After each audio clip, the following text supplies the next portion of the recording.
Hey guys, it's Simon here with Caddis Fly Shop and Oregon Fly Fishing Blog, and today I'm going to be tying for you a little bluewing emerger, showing you this new awesome Snowshoe bobbin, which I really like, and talking about this new Kapok dubbing from Semperfli, which is really great. So we'll come take a closer look at the fly and get started.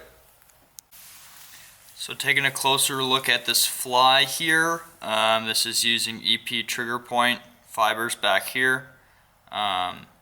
And then this is this new dubbing from Semperfli, which we're pretty stoked about. We've been selling a lot of it in the shop. It's this new Kapok dubbing, which comes from a tree down in the tropics, and I'll talk more about that when I'm using it. This is just whiting hackle here, and then this is snowshoe, which is another cool material, which I'll talk a little bit more. It's super water repellent, and so yeah, I will show you how to do it. It's a pretty quick and easy one. It's one of my best, most productive, emerger patterns. This style with the wing coming out the front and the shuck off the back. The fish really key in on that, especially during like heavy hatches. So I will show you guys how I do it. So this hook for this fly is a this TMCO 206BL. Really good emerger hook. You might be able to see the profile there, but it kind of has a big gap, and then it has a bend towards the eye, which has a really good kind of emerging nymph profile. And so for the thread on this guy, I'm using Semperfli 50 denier nano silk, my all-time favorite thread for small flies. It's really good.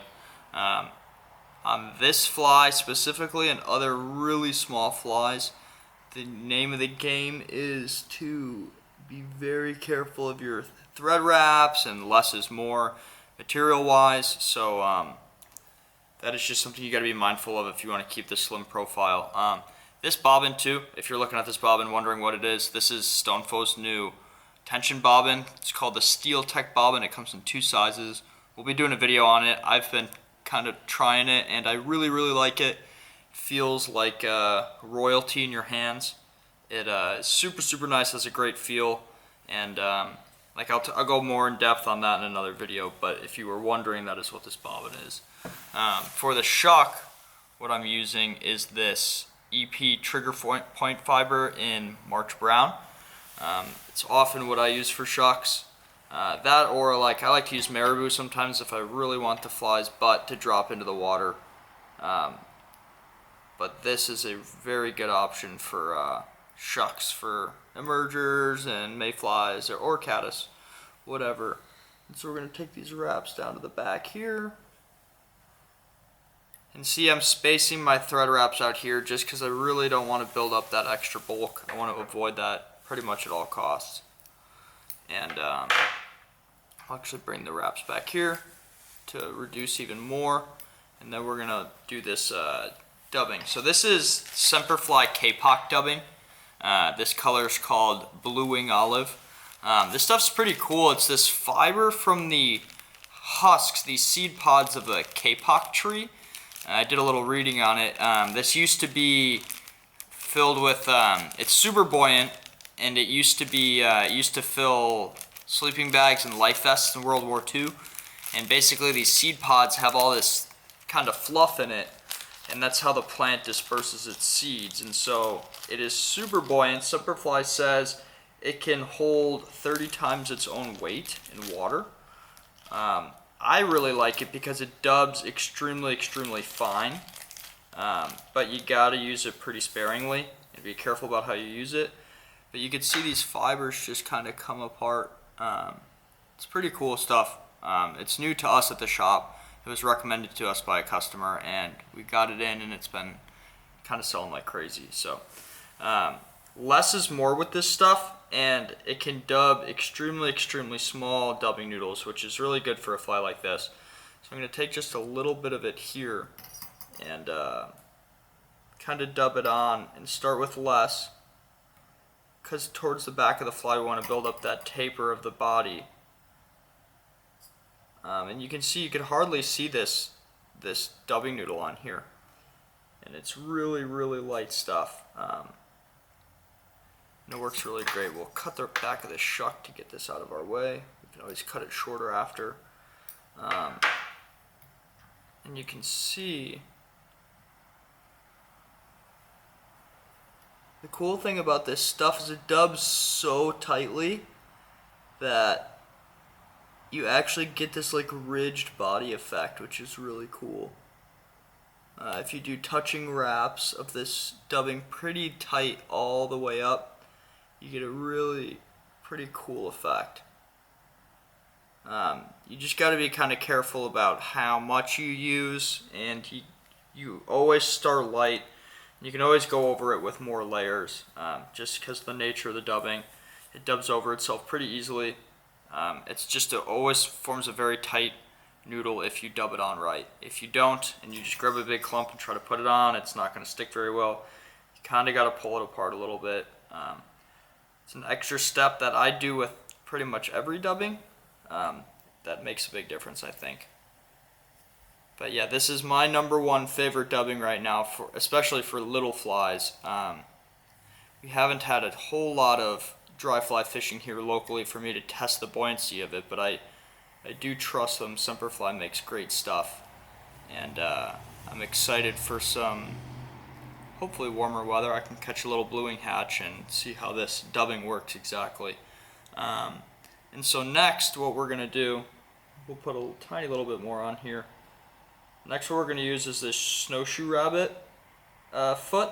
It's the foot of this kind of Arctic hare, and it's super, super buoyant. I'm guessing because they live on snow pretty much their whole lives. They need a fur on the bottom of their foot that's very buoyant. And so here is this is what you get in the pack, and this color is called Dark Dun. It works perfect for blue wings.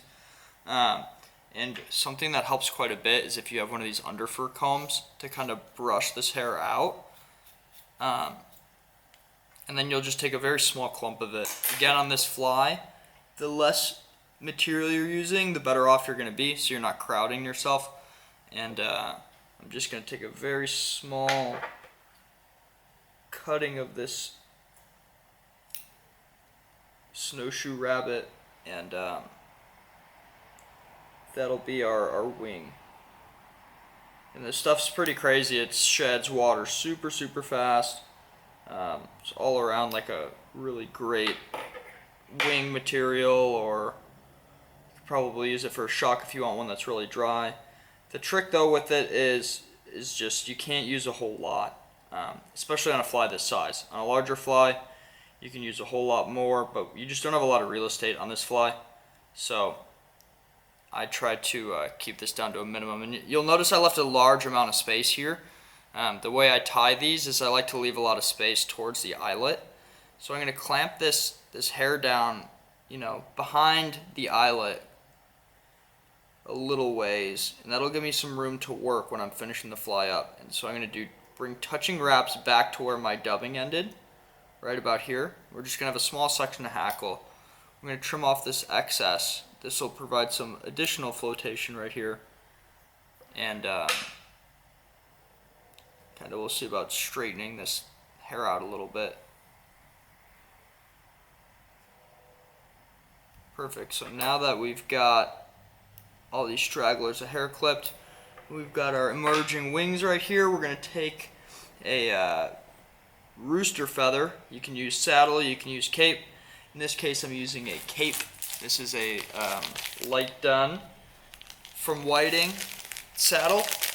I'm sorry, cape. It's early.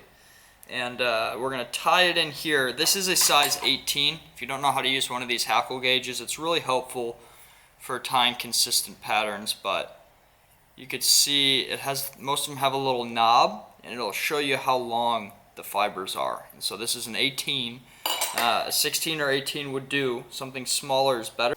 So we're going to tie this. I stripped some of these fibers off the back here, and we're going to tie in this feather right back here. And close wraps is the name of the game here. The closer your wraps are, the more buoyant your fly will be. And that's kind of what we're looking for here. is a buoyant fly.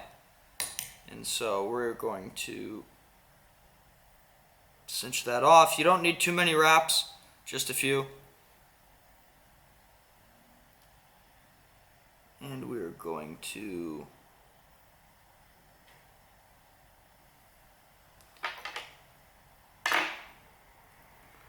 these hooks, you got to be careful because it bends down. You can have some slippage on the shank when you're trying to do this, as you just saw. So if you have to do what I just did and adjust, that can make your life a whole lot easier. And so we'll trim that excess, and this is why I left space, so that I can do this. That is the key to tying this fly without having to comment below, Simon, why did you not tell me to leave space? I can't tie this.